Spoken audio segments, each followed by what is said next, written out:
Welcome to the Light Cellar Podcast, brought to you by Light Cellar, a place where you can learn to find and craft your own food and medicine. In this interview series, you will meet a range of characters in the health and wellness space that are bringing light to your everyday. You'll hear from a number of different experts on a wide variety of topics. We have several different series within the podcast, including our Wild Wisdom and Storytelling with Blaine Andrusic, the Rays of Light, inspiring wellness in the community, plus solo casts, Q&As, and other topics for you to enjoy. You can find this as a video version, as well as the audio on any of your favorite platforms. Be sure to like, subscribe, and share this with somebody you know who will benefit. You can also shop online at lightcellar.ca. All right, hello. Welcome to another edition of Herbal Highlights with Angela Bewick and Malcolm Saunders. Right on. Each week, well, though we missed last week, didn't we? We did miss last week. Yeah. Anyways, we try to connect each week throughout our workflow, working with herbs, learning about herbs, foraging herbs, whatever we're doing. Mm-hmm. It's like, what are the highlights of the week? So this is Herbal Highlights. Today we're going to dive into the Wild Wellness Tonic, that whole idea and concept. Plus, introduce you to something I call the liquid library. Mm-hmm. Yeah. Malcolm has a whole liquid library going on. Yeah, and a concept, something that especially if you're a maker of anything liquid, you might want to take on and adopt. And then we're also going to talk about California poppy. So, and two herb words. Two herb words. Can you handle it? Are we going to remember all this? Let's find out. I believe in us. Yeah, right on. And of course, thanks for watching. Give it a thumbs up. Share it out. If you got any comments, questions, anything you want us to cover in future, we're always taking a look at that and we'll integrate into future episodes. So, right on. So one of the things that we packed, and this has been an ongoing kind of project of mine that I really love and enjoy, and could be considered kind of one of my signature blends, which is the Wild Wellness Tonic. And that one comes about as a result of just picking throughout the year, having certain ingredients, extracting them in different ways, and then bringing it all together. I think I've done 4 batches of it now. Okay. So version 4 just now dropped. And it's tasty. It's a good one. It's nice because it's a combination, like you say, of all your sort of specialties. So we've got tincture in there, hydrosol, and honeys. And not just regular honey, but herbally infused honey, which is like next level. And I think all the previous ones have been done primarily with spruce tip honey. Okay. But this time it was spruce tip honey, larch needle honey, cranberry honey, and Labrador tea honey. So 4 different honey extractions went into this. Same volume of honey into the recipe. So it's got very similar sweet profile, rounded out with the tinctures. And that's what I like about this, that it shifts based upon, the seasonality. Every time you go into a forest, it's a little bit different. Yeah. Every season is a little bit different. And you had a hand in picking those cranberries. I did. A small I'd hand. never seen Malcolm so disappointed in me before. He was like, "Really? That's all you got?" It's been like, "Look at what we got." It was a bit competitive out there, wasn't it? It was. Well, it's also in a spirit of enthusiasm. To be fair, you are a fair colleague. You were like, I was like, it's my first time picking cranberries, and I was really like. I was, taking out hairs and donating them. I was so honored that these plants were giving us their cranberries. Yeah. Because it was my first time out there. And I think with you and Denis, you just have like a good flow. You're chatting away. You knew where to go. Right. Whereas I kind of took off on my own, which don't ever do that when you just start foraging. Stay with the people who know what they're doing.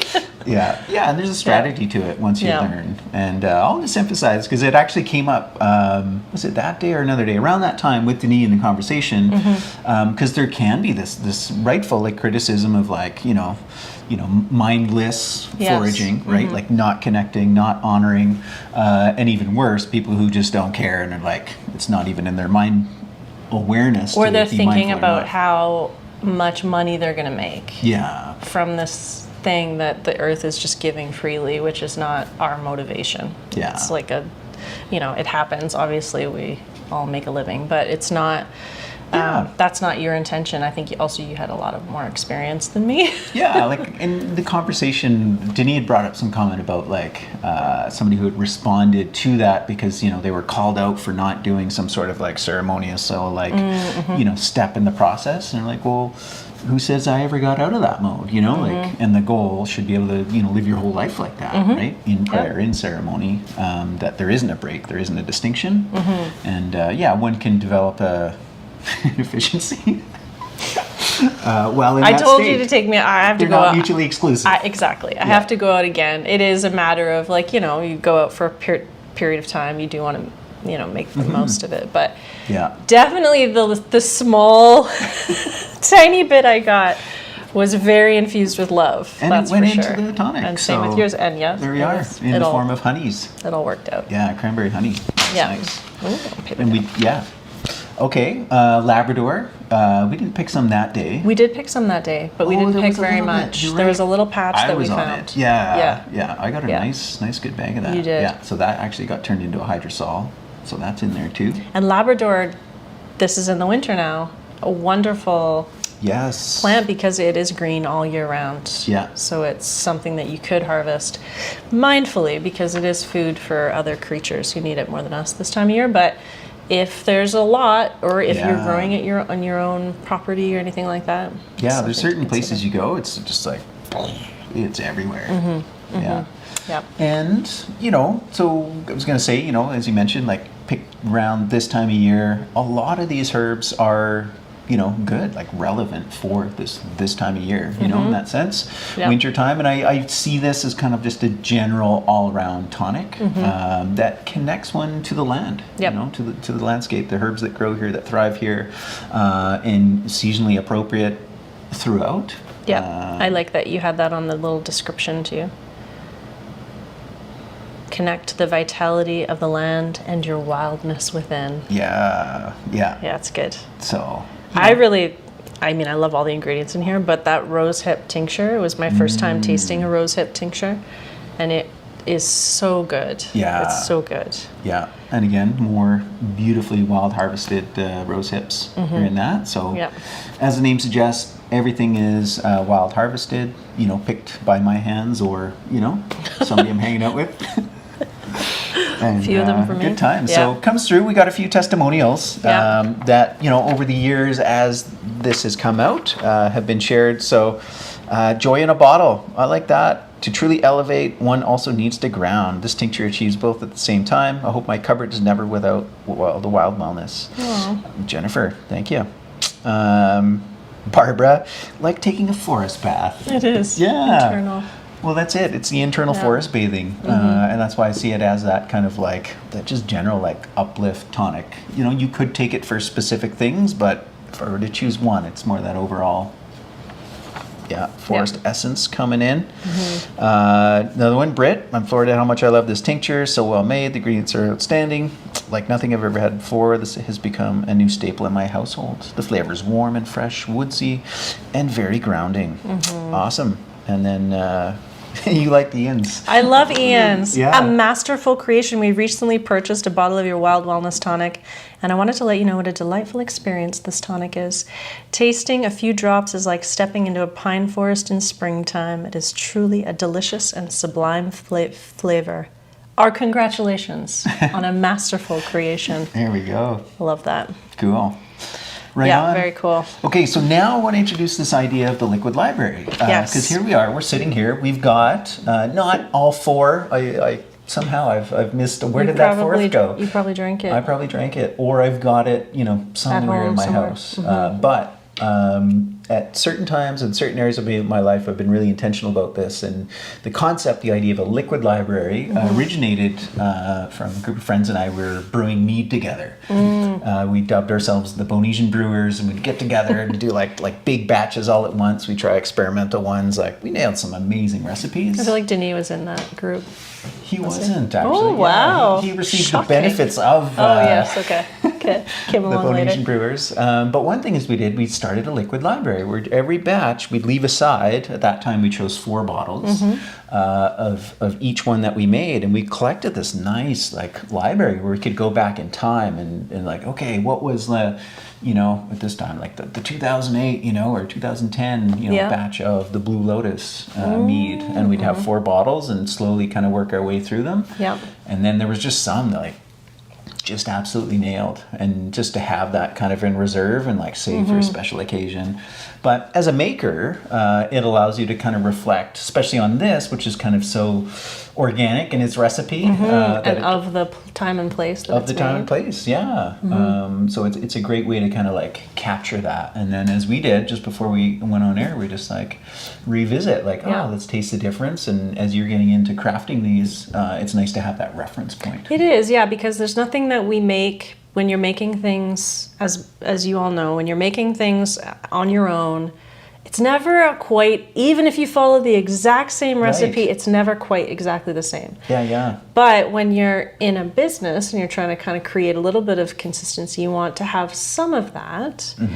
But knowing, I mean, everyone who watches this and comes to the store knows that we go with the flow sometimes. So we try to create the same, but it's going to be, Same but different. same but different. Especially something like this, when not all the same ingredients are available. Right. So if you're going to have a whole lot of, a particular hydrosol, or, we're going to add that in, or something different here was the larch honey, which was something I Right. think that is different than the previous 2. Yeah. But you just happen to have some larch and some larch honey, and it was like, it worked really nicely in here. So, but it's nice to taste the other ones and get, the feel. Get your mind in the game about what it's gonna, what you're gonna make. And Yeah, so cool. and then if you want to try different ratios of like, okay, I know I did it that time, let me try this other one. Then when you come to that conclusion, you can taste in the moment, trying to remember like, okay, what was that one last time that we did, So this is a habit that we're building for years, to have this liquid library.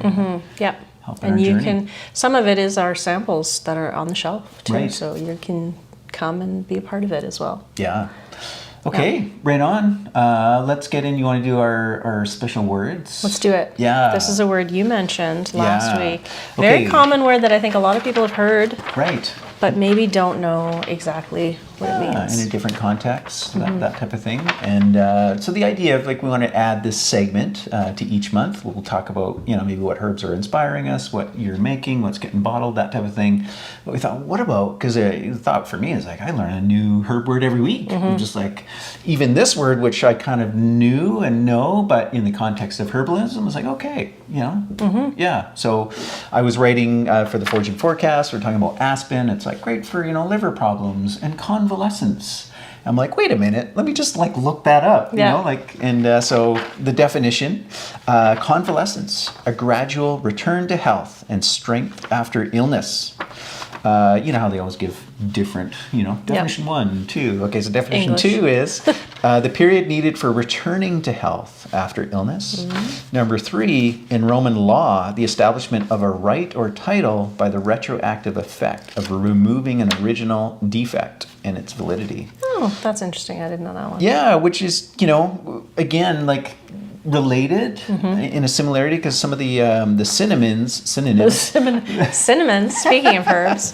the synonyms, hard word, come back, recoup, recover, mend, heal, even that law definition, right? Removing a defect.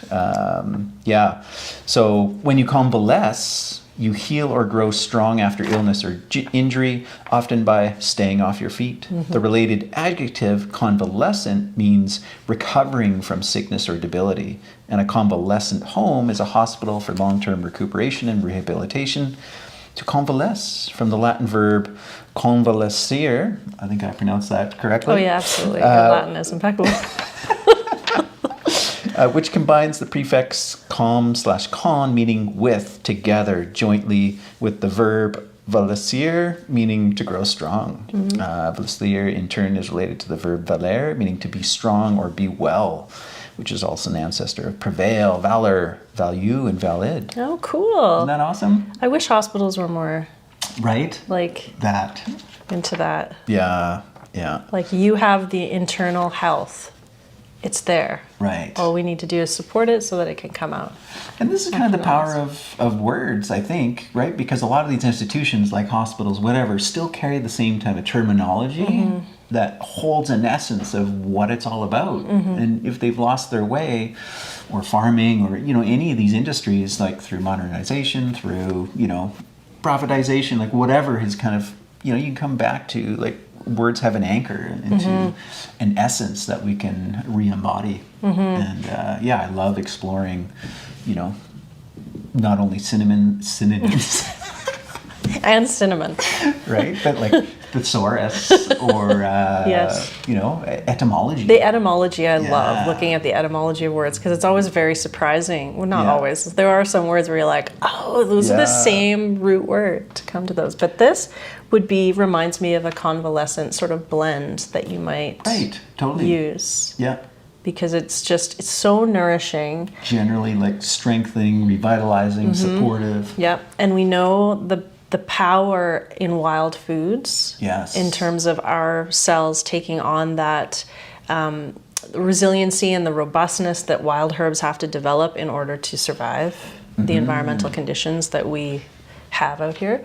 And this is, like, from a nutrition perspective, I think it's so important for us to eat wild food as Yeah. regularly as possible. It doesn't have to be a lot, just, you know, you're going for a walk and you see a bunch of rose hips, which are not plentiful this year, but when they are. Again, the hardiness Yes. to them, right? Yep. Like this year, they couldn't do it. Yeah, Yeah. exactly. Every year is different.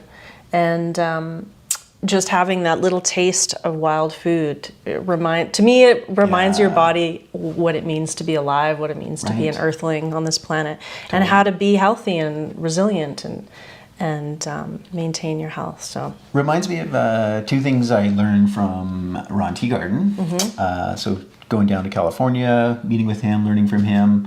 Remember I went to this ginseng party of his. sounds about right. It was amazing, like Yeah. unbelievable. So Yeah. the kind of context of this is, I don't know if he still does this. I'm sure he does. Once a year, he does what he calls heaven drops, where literally, like, he'll go to China, like, source out, you know, the best, most expensive ginseng he can possibly find. Wow. Twice in his life, he has purchased, you know, accessed roots over 100 years old. Wow. Yeah, of the Korean, the red. That wasn't in this batch. But anyways, he'll spend over, like, you know, I can't remember what the numbers are, like hundreds of thousands of dollars securing ginseng from all these places of different ages. Like, again, he considers to be like super premier, and we'll talk why I got into the story relates to that. Why would you pay that much for that kind of a root? Yeah. Does it all into one batch and then bottles it. And, you know, the Heaven Drops ginseng, I think that was at the time, a number of years ago, $250, $350, $450 it might have been, like, per bottle. How many, like 50 mils? No, Or- like 60 mil. 60 mil bottle. Yeah, like a US. Holy, that's US, dedication. right? But Yeah. the idea is, like, You don't take much of it. and me personally, if I want to have a taste of that level of premier, like, ginseng roots, there's no way I'd be able to do it. Yeah. Like, I couldn't purchase the $12,000 ginseng Yes, root. yeah. You know, like, Yeah. But collectively, you know, Yeah. as it were. Yeah. And then he had his Earth Drops, which were an American ginseng, ranging anyway, you know, all wild, ranging in ages. And he had this massive bowl of American ginseng roots, and just several of them out on the counter, because it was like he was showing them off Yeah. before they all It's a went. ginseng party. It's a ginseng party, right? He's talking about ginseng and properties, and I just picked one up and I look at it. I'm like, "How old do you think that one is?" He says, "Oh, you know, that's probably 60 years." Yeah. Like, just random off the top. Yeah. Okay, you know, the theory of that, these wild things, there's resilience. You know, he's like, I want the oldest, I want the gnarliest ginseng root, because it's had the most challenge, the lived most a life. stress. It's Yeah. lived a life. Yeah. Like, how many seasons, you know, of, like, adaptation, or you know, some sort of rodent, like, nibbling at its roots, or an insect infestation and drought, and, you know, like, But it survived. this building of cellular memory and resilience, and like, because plants, you know, as animals, like, we have locomotion, we can move, we have all kinds of other adaptive abilities, but for plants, it's chemistry. Yeah. Right? Yeah. And that's what we respond to. Yeah, it's amazing. That's why I think this is a perfect convalescent product. And so the second part of like kind of the taste of the wild that I learned from Ron. More of this. Sorry guys. Yeah. Sorry. Come into the store and try some. We got the sample bottle there, yeah, for sure. Okay, so was the difference between Jing, Qi, Shen. Yep. I think we're all familiar with those concepts. Yep. Shen loosely being the more kind of like etheric, spiritual. Use the analogy of the candle. Yeah, the candle. It's the glow. It's the radiance. It's the light you see in somebody's eyes, or the personification. Like it's the Dalai Lama. It's people that we recognize have some sort of like there's a quality about you. So Ron always says that even though reishi is a 3-treasure tonic, it can nourish all those aspects. If it's a wild reishi, it's definitely more of a Shen tonic. And he says, well, just think about where it grows. Yes. Like again, that forest bathing, that being, and especially ones like you think about like agarikon, only in an old growth forest on old growth trees. Yep. Wow. Like that has a very different energy than something lab grown. Yep. Yeah, and not to kind of like diminish or put down. No, they'll have their place, and they're all like. like cordyceps is a great example where chemically they've been able to produce and grow cordyceps that were kind of equal in some of those compounds. Yeah. Because wild cordyceps is just like it's the most, if not second most expensive herb on the planet. Yeah, and there's the ethics around it too, right? Where sometimes it's more ethical to grow it. Right. Yeah, at scale. Yeah. Right. And there can actually, in the case of cordyceps, other things like we can get really intelligent about how we're growing things too. Like, what's the substrate that the mushrooms are growing? Are we giving flash of UV? All that kind of thing to spike the vitamin D. You can get strategic, and nothing replaces the heart, the essence, the beauty of the forest and what we can get from that. Yeah. So I fully. Conscious farmers too are good. Conscious growers. Right. Help as well. Yeah. Yeah. Cool. So what's your word? Amphoteric. Okay, I'm ready for it. Amphoteric. Amphoteric. Just like it sounds, AMPHO. Yeah. Amphoteric. TERIC. It's like a spelling bee. Amphoteric. I learned Now this. give us the definition. I learned this from Use It in a Sentence. Yeah. It's a chemistry term where it's like an element that can react either as a base or an acid. But in herbalism, it means that sort of balancing. It can upregulate or downregulate. It's almost like you would think of a little bit different than an adaptogen, because an adaptogen can work on the whole body system, specifically the nervous system and the endocrine system. But an adaptogen helps our body rise to the occasion of stress and that sort of thing. Yeah. Whereas an amphoteric, a common one would be like an immune amphoteric or a cardiovascular amphoteric, like hawthorn would be a cardiovascular amphoteric. It just helps tone the cardiovascular system. So that's my word of the day. So a little bit like mushrooms are a little bit like this. We often hear about mushrooms being great immune modulators. They don't boost or lower the immune system necessarily. They kind of provide exactly what you need. So there's a little bit of crossover, I think, between those ideas. So would it be fair to say, all adaptogens are amphoteric, but not all amphoterics are adaptogens? That may be true. Yeah. That's a good question. Thanks for asking me that. This is what I kind of surmise. I would say there's definitely a lot of crossover. I think this amphoteric tends to work for a particular tissue system. Yeah. Whereas an adaptogen, like what you said is, Cool. No, that's great. Yeah. Love it. So that's my word. Amphoteric. It's very amphoteric. Like. Yeah. And so what herb did you come across it in that context? I was thinking of hawthorn. That's the main one. Although I would also think of ginseng. Ginseng can be immune. Modulating. Yeah.